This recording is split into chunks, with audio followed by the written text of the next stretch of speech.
Pokemon Mystery Dungeon Red Rescue Team is an important game in Pokemon's history. It paved the way for an entirely new series and brought the concept of Pokemon civilization to life. Without it, we wouldn't have the one game that everyone in the community loves to death. But I'm not here to give my thoughts on the clearly great game. No, today I'm here to bring you the tale of one of the worst rated starters in the game, Machop. Why is he considered the worst? In due time, you will see.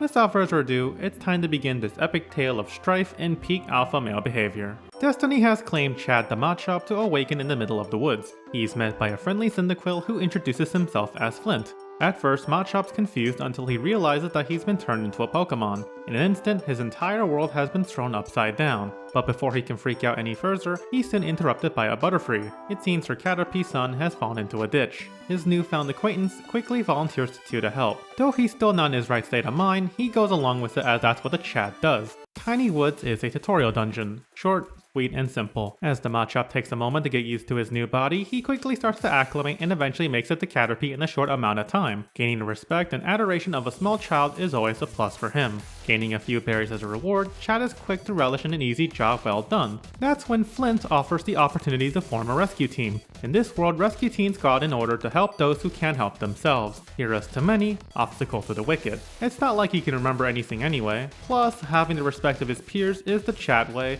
so he accepts the offer. Being such a nice guy, Flint offers him the opportunity to name their team. There was no room for questions. He knew exactly what he wanted. With that, Team Sigma Male was born. Unfortunately, he didn't really have a place to stay. Luckily, his new teammate offered housing free of charge. Surely he wasn't being offered a house for free in this economy? What was it even like in this strange world? He concludes it must be Singapore and accepts. Though there were some interesting conditions. Unless it was for rescue teamwork, their finances would be handled by Flint. Second, for whatever reason, most rescue teams generally work in groups of 3, so it was necessary to find a third member. Chad simply shrugged it off as one of those societal norms. After all, a Sigma male doesn't have time to worry about logistics, he just needs to grind his way to the top. Finding more about who he is comes after. After the perfect 8 hours of rest, he wakes to still find himself as a Machop. Looks like he wasn't on Galaxy Gas after all. Heading out for a stroll, he quickly finds his partner waiting for him. They soon receive their rescue team starter kit and nothing else. Since they just started, no one exactly knows who they are, but it all changes when the Pelipper Mailbird arrives with a mission. They were off the Thunderwave Cave in order to rescue 2 Magnemite's. He also finds food and money just scattered everywhere. No wonder the economy was so good. It's also here that he discovers Scrabbler Rocks. By throwing them, he's dealing 20 damage per pop. Why weren't other Pokemon forming rescue teams? To him, this was easy. It would be 6 floors when the 2 of them rescued the Magnemite pair. With the reward secured, Team Sigma Male heads home for a much needed rest. The next day, the 2 unfortunately still don't have any new missions. Luckily, Flint knows exactly where to find some. It's now off to the town square where Chad is introduced to all the services offered to them. Regular Kecleon sells dungeon supplies, shiny Kecleon sells TMs, and Wonder Orbs. Wonder Orbs are items that can be used for numerous special effects. Something told him to frequently check the TM stock in the future. Next was Kangaskhan Storage, where he can store any item he doesn't need. Very useful. After that would be the Gulpin Link Shop. Flint told him that it was used to link moves, though Chad wasn't fully sure what he meant. After that, they went to Felicity Bank, where you're able to store money. If you faint in a dungeon, you lose half your items and money. Looks like there was a reason people don't just become rescue teams. Jumpings really do that to a Pokemon. Next up is the Pelipper Post Office, where rescue teams take on missions posted on the board. Just like that, the duo take 2 more missions in Thunderwave Cave. Chad realizes that taking multiple missions in the same location was the way to go. With 2 easy missions down, Team Sigma Male reaps the benefits with a few nice goodies. Next day, however, Chad is met with a voice seemingly out of nowhere. A Dugtrio comes out of the ground asking for his assistance in rescuing his son Diglett at Mount Steel from the evil Skarmory. If there's one thing he knows, it's Pokemon types. Because all Sigma males know Pokemon, Skarmory is a flying steel type. He's gonna have to be careful so he doesn't wipe. Soon after, Flint comes in and is informed of the situation. The 2 rush over to Pokemon Square to prepare. Chad visits the Gulpin Link Shop and learns what exactly linking moves entails. By linking 2 to 4 moves, he can use all of them at once in battle. As enticing as that sounds, he knows that it would be much better to go for 2 in order to conserve PP usage. Unfortunately, in his rush, he ended up linking Low Kick first, then Leer, when it should be the other way around, but no one was going to tell him that. Soon the 2 rush for Mount Steel and start their climb. There were 9 floors in total, so the 2 would try and conserve their energy if they can. Second floor in, and an Aeron has already reduced Chad's HP right down to 9. Thankfully, he knocks it out soon after with another clean hit. That was a close one. He wasn't going to be caught slipping again though. Luckily for him, he slowly regained HP after every few steps. Sigma males always learn their lesson after the first slip up. At least no one else was going to find out about the double blunder. Before he was about to make it a triple, Flint tags in. Cyndaquil learned Smoke Screen on level 6. In the regular game, it's no different than a sand attack, but they were in Pokemon Civilization. The rules played just a bit differently here. Instead, a Pokemon affected by Smoke Screen gains the Whiffer status. Their accuracy dropped far worse than Focus Blast in Gen 5 OU. That's when Chad realized something. No, it wasn't that Smoke Screen was an amazing tool, there was something far more important here. This was no ordinary smoke. Flint was huffing weed. His teammate was a junkie. Truthfully, respect. From this point, the duo would use their Graveler Rocks in order to easily dispatch their foes. Upon reaching the 9th floor, they're soon intercepted by Skarmory. Seems he's quite mad, thinking that the Diglett and Doug trio were responsible for a series of earthquakes that kept it up at night. Well, whatever the case, the two knew what they had to do. It was time for a tough fight.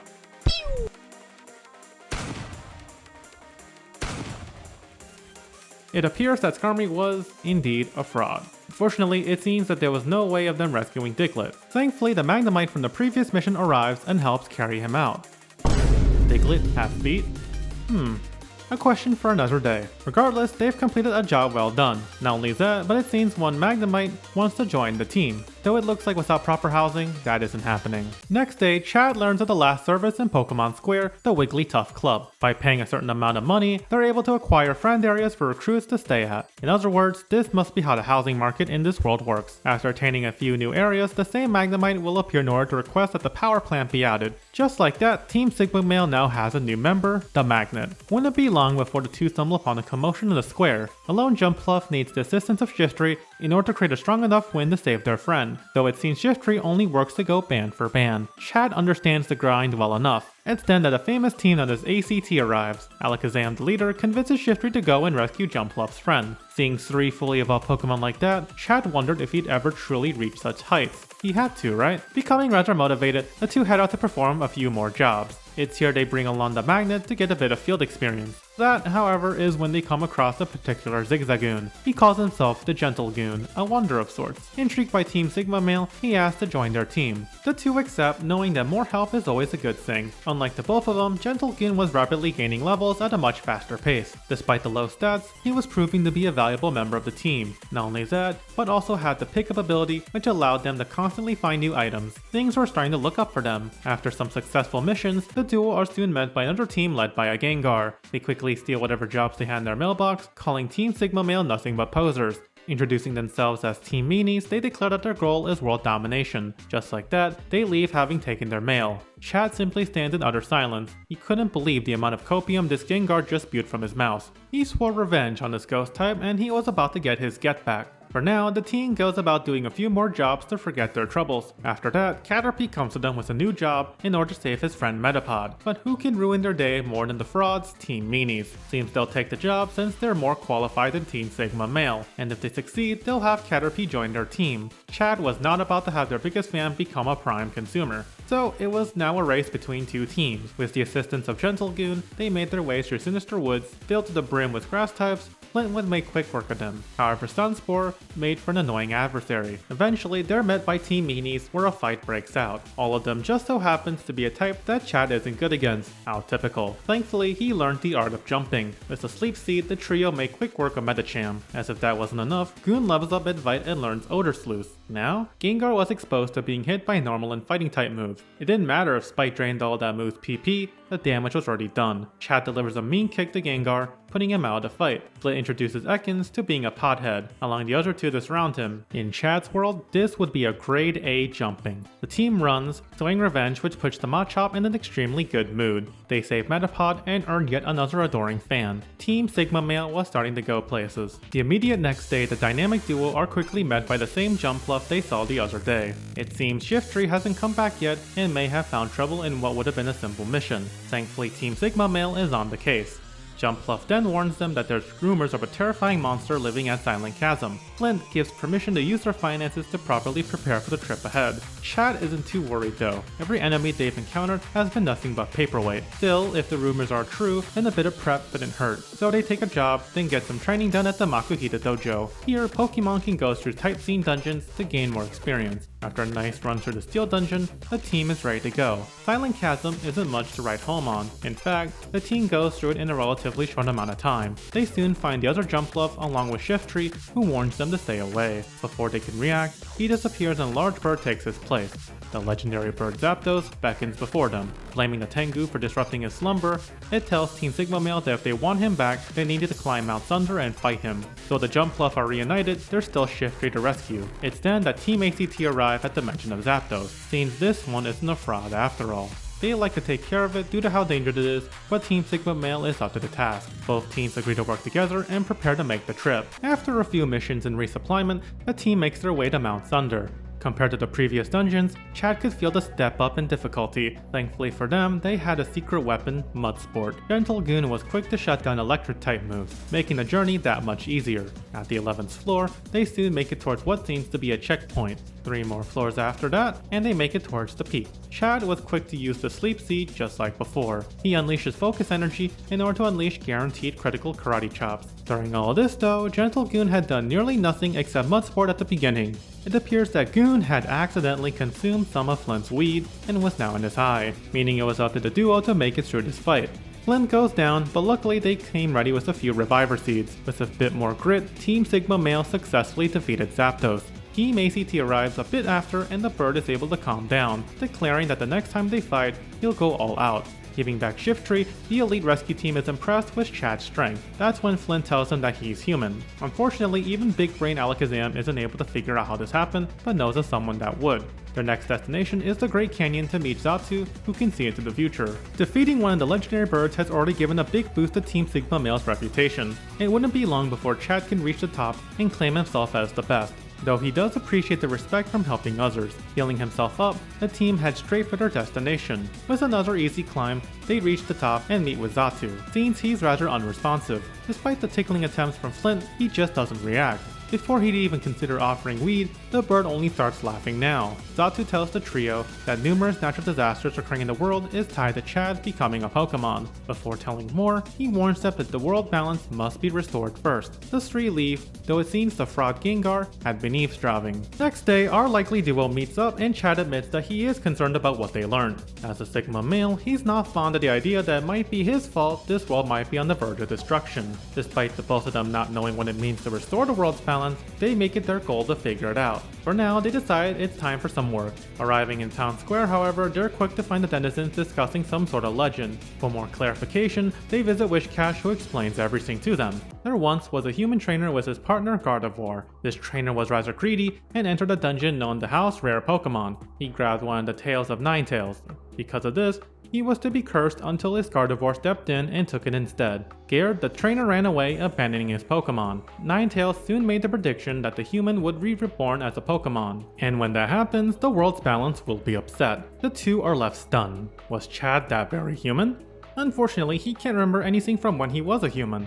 If others found out he was a human, they might start connecting the dots. Flint seems to have lost motivation for doing anything today, so the two head off for bed despite that they just start the day. That night, Chad starts having another dream as he meets Gardevoir. It seems she knows who he is, but before he can get any answers, he wakes up. A rather foreboding feeling starts to well up inside him. Meeting up with Flint, his partner mentions that some commotion is going on at the town square. Curious, the two check it out, only to find the fraud yapping about the Ninetales legend. It's then that Chad's heart instantly sank. Gengar found out that he was a human and accuses him of being the same one from the legend. Things just went from bad to worse in an instant. Problem is, he didn't have a rebuttal to it. He had no memories to speak of, and Sigma Male Charisma can only go so far. The two then run out of the square as they rush back home. Flint asks Chad why he didn't bother defending himself. If he really is that human, then clearly there's no point in trying to become a Sigma Male. He can't become one if he's just a fraud. But Flint still believes in him and that they'll find out the truth. Team ACT quickly arrives shortly after and gives them the day to prepare and leave. Anyone associated with Team Sigma Male will be considered an enemy. It's clear what they have to do now. They need to gather the necessary receipts and clear Chad's name.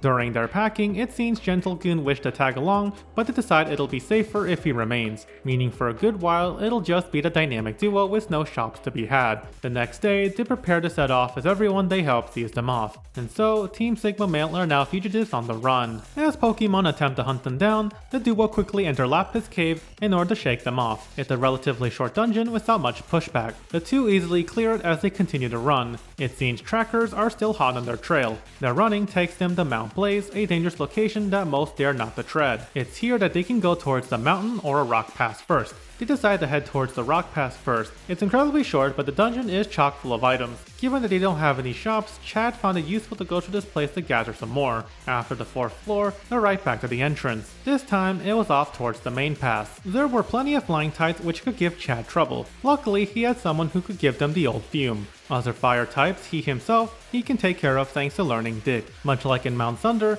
they reached upon a checkpoint after 12 floors. 3 floors in, and they make it towards the peak. Just as the two were able to make it across, they're quickly intercepted by another legendary bird, Moltres. It seems another fight is unavoidable. The two were quite sure they can do it. After all, they did defeat Zapdos. A close shave, but as long as Chad kept up with the karate chops, he could win. They lost miserably. Though they found themselves back at the checkpoint, it was not without loss, after items and all the money they gathered were now gone. For the first time, Team Sigma Male has accrued an L. Not again. If their smart was a smokescreen, the next go around ought to work. At first it seemed like it went well, but that's when Flynn realized that his PP for smokescreen was awfully low. As it happened, Moltres had the pressure ability, which meant he was using 2 PP a turn for it. To make things worse, Chad's health was dropping to dangerously low levels. Moltres had used agility twice in a row, meaning it was now at triple speed, aka 3 actions per turn. Luckily, Flynn happened to be holding an Oranberry which he tossed over. Chad would throw back a max elixir in the hopes that another smokescreen could be used, but he failed to catch it. Moltres finished off the Cyndaquil with another wing attack. Attempt 2 ends in failure. Now they were down to only 1 more max elixir, but Chad was a stubborn one. They start making their way back up, but unfortunately they had to use a few smokescreens along the way. Attempt number 3 went with Chad switching up from Karate Chop to Low Kick. Since Moltres is a much heavier Pokemon, it dealt more damage. Unfortunately, it recovered from the smokescreen much faster than anticipated. Flynn's health was starting to be chipped away. They were now out of smokescreen usage. They hoped to do enough damage to finish, but Ember managed to finish off the Cyndaquil. Moltres was getting real tired of seeing the two fight over and over again. Surely they can finally do it. Moltres quickly recovered and went for a devastating agility wing attack combo.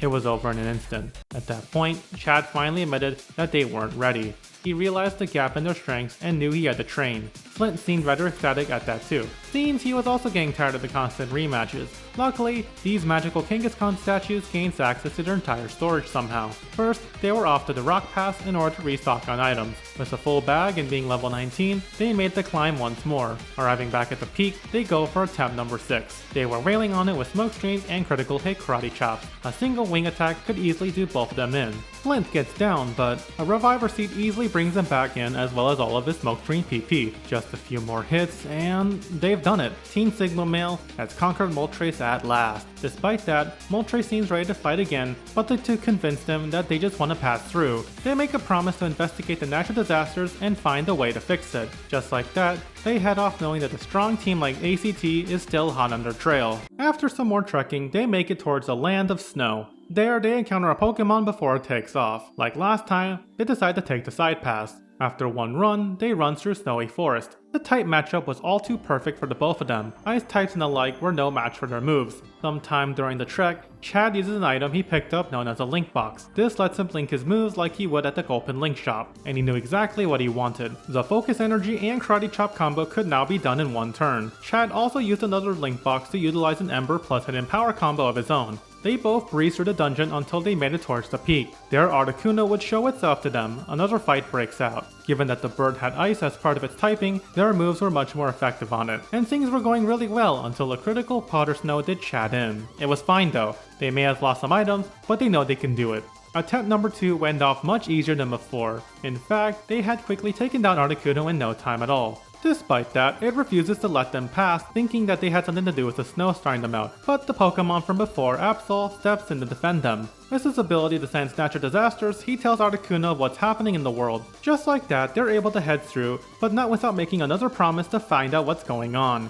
Not only that, but it seems they gain a new teammate in Absol who they dubbed the Alpha. With 3 teammates, things should get that much easier. As they continue along, Chad is quickly met by Gardevoir whom only he could see. She tells him of Mount Freeze and that at the peak, Ninetales is waiting for him. With an opportunity to finally know the truth, they speed straight ahead. After all their tough fights, this dungeon was a walk in the park, even more so given their 3rd team member. They breeze through 15 floors before coming towards another checkpoint. 4 floors after, and they encounter Team ACT.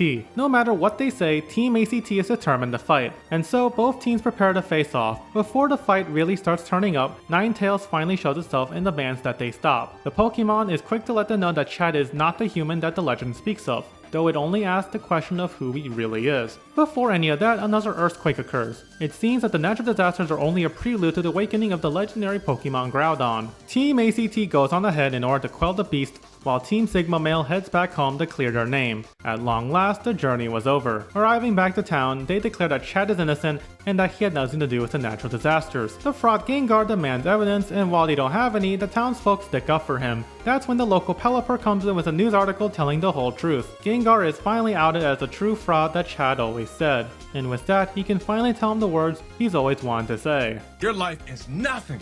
You serve 0 purpose. You should kill yourself now. With that said, Team Minis runs off as others chase after him. Justice has finally been delivered, and Chad can rest easy knowing that he can return to normalcy. Next day after, as the group awaits Team ACT's return, they go back to fully doing some missions. Rejoined by Gentlegoon, the full squad is back once more. It was back to the grind. With Goon's pickup ability, they start scoring more items and clear through these dungeons with relative ease. Along the way, the Zigzagoon learns Ice Beam, a move that starts proving its worth due to its range. A few missions after, and Chad receives yet another dream. Gardevoir tells him that the reason he's become a Pokemon is to serve a specific role, and that time will be coming soon. As usual, he wakes up before he can find out more. At this point, he's getting real tired of this trope. Ready for a new day, the duo are met by Wobbuffet and Wynot, who ask them to take on the request at the mission board. Seems a group of Mankey are causing trouble at Hoproar Forest. With the new location added to the list, Team Sigma Male is off to teach them a lesson. With a plethora of grass and poison types, the trip is rather comfortable given each of them can deal with it. Eventually, they run into the trio before giving them the biggest beating of their lives. Heading back home, their clients reward them with a peeled chestnut. Ironically, it's not the worst reward they've ever gotten. That's when the Mankey game shows up to get revenge. Before hands can be thrown, they notice the peeled chestnut and they want it. Since they can't open the spiky outer layer. Skill issue aside, Flint gets the idea to negotiate the building of a rescue team base for the peeled chestnut. With agreements and assistance from Caterpie, the construction of their new base is now underway. The next day, the team find that the Mankey gang refuses to work unless they get another peeled chestnut. Chad knows the benefit of cheap labor, so he and the team go to Uproar Forest to get some more. Coincidentally, there happens to be a mission in the mail that also takes place in the same location. It was a great opportunity to get both out of the way, so Team Sigma Male preps up and readies for their escort mission. It was horrible. Skiploom kept using Synthesis every chance it could for no apparent reason. It was driving the team up the wall. At some point, it ran out of PP, so the mission went off without a hitch. We give the crew their chestnut and proceed to the next day where they refuse to work again. So with another mission, the team gets another chestnut, and the rescue team base is finally done. Chad's impressed with the visage of himself as the Mankey gang starts going bananas over not having chestnuts anymore. With that incident now behind them, the Sigma males continue on with a few more missions. Right after, everyone is called to the square with news that Team ACT has yet to return. So, 3 renowned rescue team leaders form an impromptu team to go look for them. As such, it was time for the team to resume mission work. A bit of time later, and the impromptu team comes back having failed in their rescue. While everyone else seems unwilling to go, Team Sigma Male takes the charge and volunteers. Witnessing such alpha behavior, everyone realizes that they're also rescue team members and do their best to help. It was time for Chad to make the preparations to enter the magma caverns. If such tough teams were having trouble, then he knows he needs to be super prepared. With a nearly full toolbox, Team Sigma Male ventures in order to rescue Team ACT. Chad knew that he had to traverse through each floor carefully. Even with full supplies, one single mistake could set them back. The team could afford to use more moves thanks to the supply of max elixirs. Enemies here were much tougher than their usual breed. Dig came in handy given the amount of enemies leaked to it. Things were going smoothly until floor 13. Team Sigma Male has encountered their first monster house. There are occurrences in these later dungeons where entering a room can trigger a monster house. Numerous Pokemon spawn in and one can either fight or run. Running certainly was an option, but the team's placement put them in a bit of a predicament. As such, they had no choice but to fight. They broke through, but it unfortunately cost one of their reviver seeds. Better that than instant defeat. They made their way up 28 exhausting floors until encountering a defeated Team ACT. Further in, they witness Alakazam before disappearing. Groudon makes his appearance, and it was time for a fight. Unlike usual bosses, this one was much farther back, which allowed Chad to start the fight by pelting a few iron swords at it. Goon wasn't high this time, so surely he was going to see some action. Unfortunately, there was a slip up in teamwork. It has been a while since all three of them fought against the boss, so... well, thankfully they were still in a good position. Chad kept landing a signature combo attack while Flint assisted with Smokescreen and Flame Whale. Their positioning wasn't best for Goon, but that's just lessons to be learned. Eventually, they managed to take the threats down. With Team ACT in hand, they returned back to Pokemon Square in triumph. Team Sigma Male has done what no other team could. Despite only being Silver Ring, they've proven they could hang with the best. Chad has truly felt like he's earned the right to his name. But before celebrations could be had, Xatu comes in with a warning. A large meteor was headed straight towards them. The only way to prevent this is to receive the assistance of the legendary Pokemon Rayquaza. To do that, Xatu and Alakazam will teleport Team Sigma Male to Sky Tower. With preparations made, the team sleeps in to prepare for their greatest mission yet. Chad soon receives another dream from Gardevoir about how his role will soon be ready to be fulfilled. As a human, he had been chosen to save the world, but Chad decided that the alpha way was to erase his memories and see if he would still be considered worthy. Lo and behold, he passed with flying colors. Unfortunately, completing this mission will mean that his role will be complete. He'll turn back human and will have to leave this world. So their time was short. He's felt like he's been with the team since ages. Despite that, he's ready to do this even if it means never seeing his new friends ever again. The next day, Team Sigma Male gets up and heads out. They've warped to Sky Tower where Chad's final mission begins. With a plethora of spikes and healing items on hand, they begin the harsh climb. It's here that they learn that ghost types can phase through walls where their attacks normally can't reach them. This was only but the start of their troubles. Thankfully, Chad had learned a new move, Thief, which was effective against these ghosts. Along their way, they encounter a strange Lunatone that seemed to want to join their team. It felt like a blessing to have a force member through this difficult mission. As they went higher, they found the weather to change between various conditions, the worst being hail. Every few steps, everyone would receive hail damage. Their natural regeneration wouldn't be able to outlast it, so it turns into a race for the stairs. It certainly made the trip much more egregious. Then came the Aerodactyls and other flying types. This was Chad's worst nightmare. One nasty wing attack and it could mean the end. Worse off is that they had just exhausted their entire seed supply. Flint just needed one more hit. Just one more, but he missed. Their first attempt was a failure. Not only did they lose half their inventory, but they also lost Degas-Ur. Moon and Star was no more. It was a painful loss, but he couldn't give up. The fate of the world was on their shoulders. With one last resupply, they made the second trip up. They were out of reviver seeds, but time was of the essence, which meant every step was now crucial. So far, so good. They were able to get through halfway without wasting any items. Then, that's when the Duskull appeared. With no Graveler rocks, all they could do was try to escape. But Goon was hit with a Confuse Ray. That's when the gentle Goon made his choice. He told them to go up. Even if he wiped, he'd find a way back. With a heavy heart, they went ahead as Goon took a final hit. It was tough having to leave their teammate like that. Despite not performing against the bosses, he was an invaluable member of Team Sigma Male. They won't forget what he did for them. After a set of grueling floors, they reached towards the 9 final floors. Their real test was only just beginning. Flying types littered each floor. They weren't some first stages either. Aerodactyl, Salamence, and Tropius. But they didn't come this far to let Goon's sacrifice go in vain. They persevered until, at long last, they made it towards the peak. There Rayquaza lay out as he refused to offer any assistance, only one way out. It was time for the final battle. The duo had stuck through Sin and Sin against the toughest of bosses. Their trusty combo was doing wonders against Rayquaza, but they knew it wouldn't be enough. That's why Chad used one of the TMC collected along the way and incorporated it into their strategy, Attract. By becoming the ultimate Rizzler, would his true power shine. He and Flint would unleash their strongest attacks while repeating through each use of Attract. It was their longest and most stress-inducing battle yet, and that's when it happened. They landed the finishing blow and Rayquaza staggers for a moment. He states that he'll assist him, but warns that his Hyper Beam will not have the duo come out unscathed due to how close the meteor is. Regardless, the two accept wholeheartedly. Just like that, the dragon unleashes his attack as the two white out. Chad, drifting in and out of consciousness, sees the fraud Gengar attempting to drag him away. Was he going to die? Just like that? To a no-good fraud no less. But, strangely, Gengar hesitates and decides to leave him there. The Machop loses consciousness before waking up along with Flint in front of everyone. It was over. They did it. The world had been saved.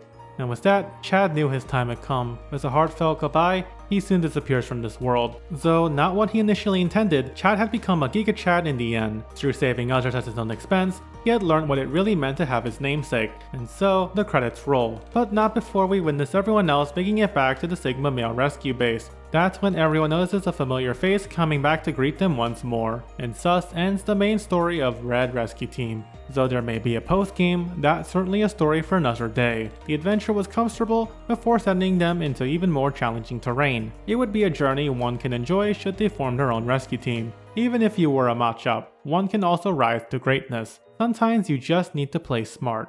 And that is the Red Rescue Team experience. With that, I bid you all farewell and a great rest of your day. Peace.